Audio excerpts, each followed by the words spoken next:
ಲೋಕಸಭಾ ಚುನಾವಣೆ ಎಲ್ಲಾ ಪಕ್ಷಗಳಿಗೂ ಪ್ರತಿಷ್ಠೆಯ ಕಣವಾಗಿದೆ.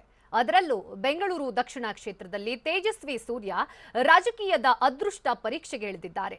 ದೊಡ್ಡಗೌಡರ ಮನೆ ಅಂಗಳದಲ್ಲಿ ರೋಡ್ ಶೋ ಮಾಡುವ ಮೂಲಕ ಮಾಜಿ ಡಿಸಿಎಂ ಆರ್ ಅಶೋಕ್ ಶಕ್ತಿ ಪ್ರದರ್ಶನ ಮಾಡಿದರು.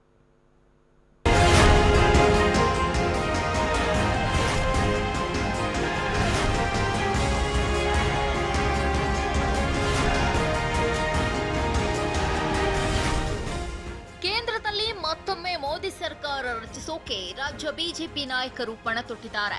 ಹೀಗಾಗಿ ಅಭ್ಯರ್ಥಿಗಳು ಕೂಡ ಗೆಲ್ಲ ಉತ್ಸಾಹದಲ್ಲೇ ಫೀಲ್ಡ್ಗಿಳಿದಿದ್ದಾರೆ. ಬೆಂಗಳೂರು ದಕ್ಷಿಣ ಕ್ಷೇತ್ರದ ತೇಜಸ್ವಿ ಸೂರ್ಯ ಎಡೆಬಿಡದೆ ಮತಯಾಚಿಸ್ತಾ ಇದ್ದಾರೆ.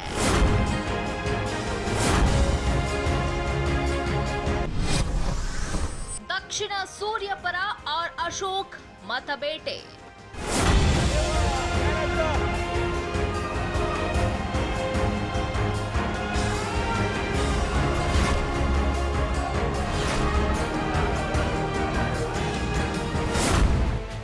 ಬೆಂಗಳೂರು ದಕ್ಷಿಣ ಕ್ಷೇತ್ರಕ್ಕೆ ತೇಜಸ್ವಿ ಸೂರ್ಯ ಹೊಸ ಮುಖವಾದರೂ ಮೋದಿ ಅಲಿಯಲ್ಲಿ ಮತಬೇಟೆ ನಡೆಸುತ್ತಿದ್ದಾರೆ. ಯುವ ನಾಯಕನಿಗೆ ಬೆಂಗಾವಲಾಗಿ ಮಾಜಿ ಡಿಸಿಎಂ ಆರ್ ಅಶೋಕ್ ಕೂಡ ಮತಯಾಚಿಸಿದ್ರು. ಜೆಡಿಎಸ್ ವರಿಷ್ಠ ಎಚ್.ಡಿ. ದೇವೇಗೌಡರ ಪದ್ಮನಾಭನಗರದ ಮನೆ ಮುಂದೆಯೇ ರೋಡ್ ಶೋ ನಡೆಸುವ ಮೂಲಕ ಶಕ್ತಿ ಪ್ರದರ್ಶನ ನಡೆಸಿದ್ರು. ಬಿಜೆಪಿ ಮಹಿಳಾ ಕಾರ್ಯಕರ್ತರು ಬ್ಯಾಂಡ್ ಸೆಟ್ಗೆ ಸ್ಟೆಪ್ಸ್ ಹಾಕುವ ಮೂಲಕ ಎಲೆಕ್ಷನ್ ಕ್ಯಾಂಪೇನ್ಗೆ ಮೆರುಗು ತಂದ್ರು.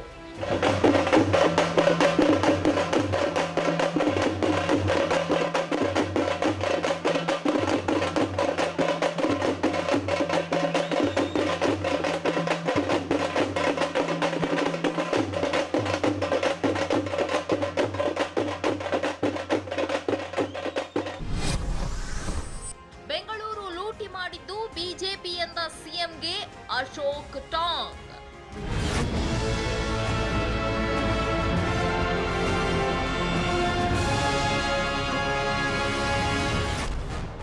ಪ್ರಚಾರದ ವೇಳೆ ಮೈತ್ರಿ ಸರ್ಕಾರದ ವಿರುದ್ಧ ಮುಗಿಬಿದ್ದ ಮಾಜಿ ಡಿಸಿಎಂ ಆರ್ ಅಶೋಕ್ 60 ವರ್ಷ ಲೂಟಿ ಮಾಡಿದವರು, 60 ವರ್ಷ ದೇಶ ಆಳಿದವರು ಇದೇ ಕಾಂಗ್ರೆಸ್ ಮತ್ತು ಜೆಡಿಎಸ್ನವರು.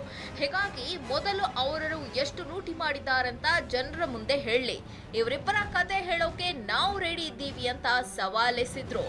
ಕಾಂಗ್ರೆಸ್ನದ್ದು 4 ವಂಶ ಪರಂಪರೆಯ ಪಕ್ಷವಾದ್ರೆ ಜೆಡಿಎಸ್ 3 ತಲೆಮಾರಿನ ಪಕ್ಷವಾಗಿದೆ. ಇನ್ನು ಹಾಸನದಿಂದ ಬಂದು ಬೆಂಗಳೂರಿನವರಿಗೆ ಬುದ್ಧಿವಾದ ಹೇಳುವುದು ಬೇಡ ಅಂತ ಸಿಎಂ ವಿರುದ್ಧ ಕಿಡಿಕಾರಿದ್ರು.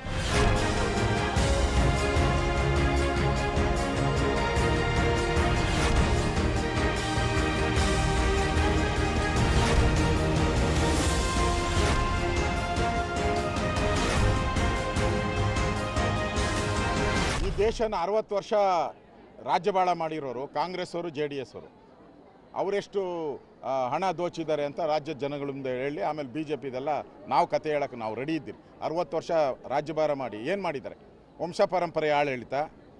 ಕಾಂಗ್ರೆಸ್ದು 4 ವಂಶ ಪರಂಪರೆ, ಜೆಡಿಎಸ್ದು 3 ವಂಶ ಪರಂಪರೆ ಆಡಳಿತ. ಅವ್ರ ಕುಟುಂಬ ರಾಜಕಾರಣ ಮಾಡೋಕ್ಕೋಸ್ಕರ ಈ ರಾಜ್ಯ ಇಲ್ಲ. ನಾನು ಬೆಂಗಳೂರಲ್ಲೇ ಹುಟ್ಟಿದ್ದೀನಿ, ಬೆಂಗಳೂರಲ್ಲೇ ಬದುಕ್ತೀನಿ, ಬೆಂಗಳೂರಲ್ಲೇ ಸಾಯ್ತೀನಿ. ಅವರು ಹಾಸನದಿಂದ ಬಂದವರು ಬೆಂಗಳೂರಲ್ಲಿ ಬಂದು ಬುದ್ಧಿವಾದ ಹೇಳೋಕ್ಕೆ ಬೆಂಗಳೂರವ್ರು ಯಾರು ಕಿವಿ ಮೇಲೆ ಹೂವು ಏನು ಇಟ್ಕೊಂಡಿಲ್ಲ. ಬೆಂಗಳೂರು ಯಾವತ್ತೋ ಬಿಜೆಪಿಯ ಭದ್ರಕೋಟೆ. ಮೂರು MP ಕ್ಷೇತ್ರ ನಾವು ಗೆದ್ದಿದ್ದೀರಿ ಇಲ್ಲಿ.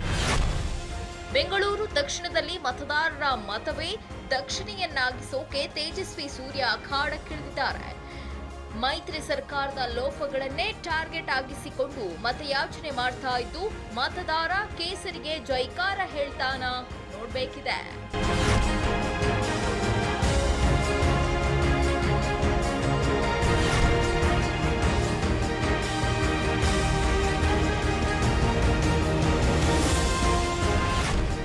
Bureau report, TV9.